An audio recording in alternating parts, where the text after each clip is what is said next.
Manchester United 3, Manchester City 0, and I cannot believe what I have just witnessed. I've witnessed an absolute masterclass from Michael Carrick.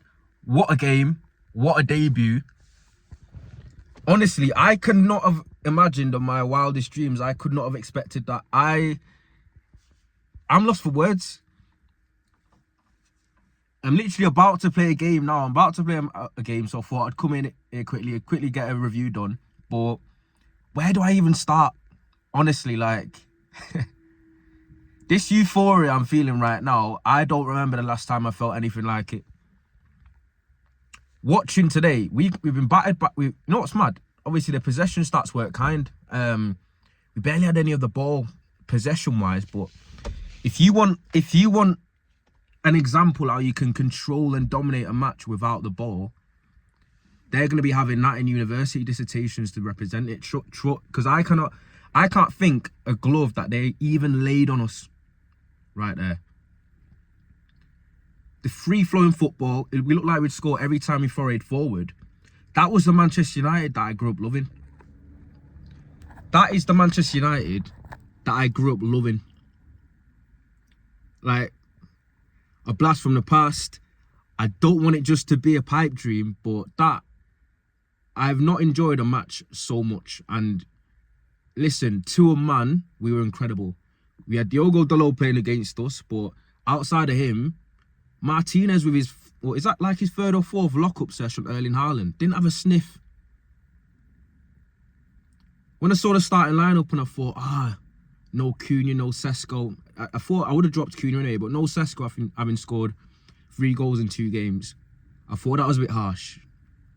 Never going to be a big fan of dropping a player that's played so well and obviously getting his confidence built up and know how much confidence matters to be an attacker. But Michael Carrick, I'm sorry, you got that nailed on. Got Dorgu playing left wing. That's the 3rd or 4th game now. He looks like the second coming of Gareth Bale. Dorgu today, unbelievable. I didn't sell my stocks. I see a player in him. I always have. And I think he was being hung out to dry with the way he was platformed on the last manager. But he's going to be a great back 4 left back who can do a job as a left winger as well. It actually elevates his value, to be honest with you. And then you look at Ahmad dangerous on the other side as well. And Mbeumo getting his goal output machine. What a joy it is to have the AFCON lads back. And Mbeumo, you can't defeat him. Anywhere you play him, anywhere you put him, no matter how he's playing, he's guaranteed 2 things, a goal or an assist. Either of them 2, and he's always capable. That finish against Donnarumma, who was having a stormer of a game, I have to applaud. He had time, looked up and dispatched it in the corner, and that is his USP. That's everything you'd like to. That is everything that I've loved and liked about Mbeumo when he was in his Brentford days. He decides and changes games with his quality and his end product. I know he's lacked sharpness before he went to AFCON, but getting that goal today, and I think he did a decent job holding the play up, linking play, being clever with his movement, being a threat in behind. Shows you that Mbeumo can play up front. He can be a second striker. He does have that versatility. Don't even get me started on Bruno Fernandes today. Bruno Fernandes, and I tweeted it, he's someone that I've always said, yeah, he's our best player, guaranteed. Quality. But I do criticise him. I've criticised him over the years on occasion for certain things, and I feel like maybe that could be to do with the responsibility that he's taken on. So it feels like a lot of accountability subconsciously gets weighed on him when you're a fan. But I watched him today in flow state, and I was like, I had an epiphany, and I was like, you know what? Bruno is even better than I thought, and I think time will do a lot of justice to Bruno once he retires or once he leaves Manchester United. Because he has a shout, obviously trophies aside, of being at least a top 10 United player of all time. And I think he's a genuine all-timer and one of the best of his kind that the Premier League has ever seen. Every time he touched the ball, it felt like he created something. Every pass he made felt like it opened City up. I knew City were there to be got at. I knew they were poor defensively. I knew they were shaky, but I feel like we dominated at every instance. We low blocked when we needed to. We pressed when we needed to. We had a very compact mid-block, 4-4-2. It was an incredible setup and a joy to watch. Honest to God, it was 3-0. It could have been fat. Obviously, I've done this a little bit early, so I don't know if they got a consolation or we scored again. But honest to God, what can I say? It was a joy to be behold, and I'm hoping that I win after it. I don't think anyone really, other than Delo being so shaky, no one else had a bad game. Bruno, incredible. Casemiro, his legs were shot towards the end. Kobbie Mainoo. People love to talk about all the things that Kobbie Mainoo can't do and what he's supposedly not good at. And they ignore the abundance of quality that he does have and everything that he can do. Incredible small space player. Technically brilliant. His body feints, his ability to turn. Obviously, his ball manipulation. He can pass quite well when he needs to. But one thing that is really, he's great in the air. He's actually an incredible jeweler defensively. Everyone talks about how much he can't run far. But what good is running far and running fast when you get there, you're not efficient in how you tackle and duel players? And that's something that he's very, very good at. He's a high IQ player, very clever. He finds the right spaces defensively as well.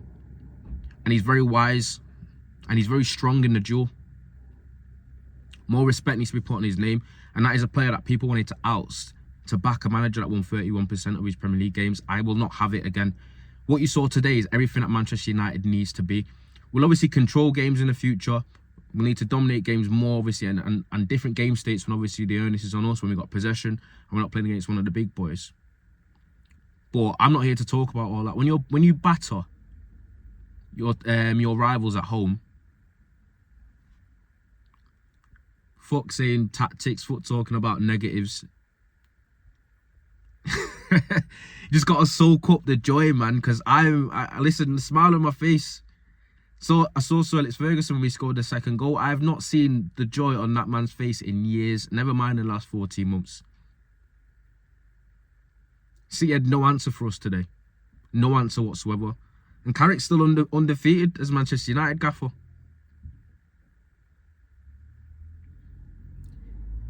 I'm hoping that we could take this momentum into the Arsenal game, because I think they're doable as well if we play like that.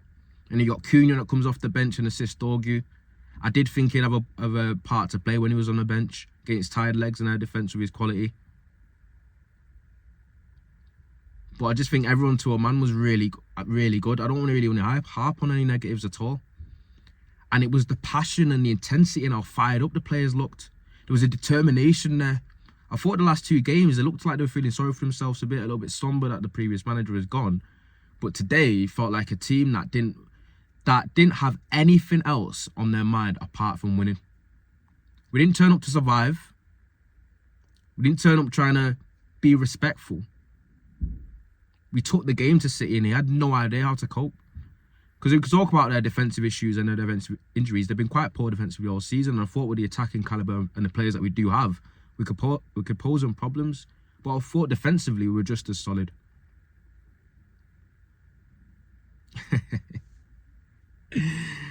Obviously, I started this review a little bit early, so I don't know if it stayed 3-0 or if it ended 3-1 or 4-0 or whatever, if we did get a clean sheet, because I know clean sheets have been hard to come by. But I'm just going to act like we did get one. Before you think you're confused, I think it was the 91st minute I started hitting record because I won't get time. Obviously, I've got to play a match just now. But there's so much more I can say. Carrick getting one over Pep. What a way to start. The crowd was rocking. I could feel it through the screen. And I thought we was missing chances, and I was like, we've not been able to manage games pretty well when we've gone up. We've been one of the worst teams when we've been leading, but we kept up the intensity. We kept defending really well. We sat back and was compact. And we saw out a very workmanlike win. We battered them with chances. They had all the ball but nothing to show for it. That won't always be how we'll play, but I saw enough, especially when Carrick's philosophy is about ball playing and possession football, that I've got no doubts in my mind that we can see a better iteration of even better or that style of play. you need a team that's able to do both. Counter-attack and be dangerous in transition like we were today, but also pin teams in and dominate them. And I feel like we've got the players, and seemingly we might have a gaffer that is able to do that, because that's exactly how his Middlesbrough team played. I could go on, but I've got a game to play. United have battered City, 3 points, Derby Day joy. And I'm not going to lie to you, I feel like I've got my Manchester United back. That is the most I've enjoyed. That might be up there with one of the best performances I've seen from United, with everything context-wise, in quite a few years. And it didn't feel like a smash and grab. It felt like an utter domination. But hey, listen, thanks for tuning in. Remember to like, comment, subscribe. Hype the video as well. I'm obviously on the road to 10k. I'm hoping that I'll get there. I'm buzzing to get back into the studio after that. I'm hoping the lads take the confidence, and hopefully we can do something special against at the Emirates as well. But the lads have done an exceptional job today, and it's going to be a while before the smile gets wiped off my face. But I'll see you later next time. Remember to like, comment, subscribe, and I'll see you in a bit.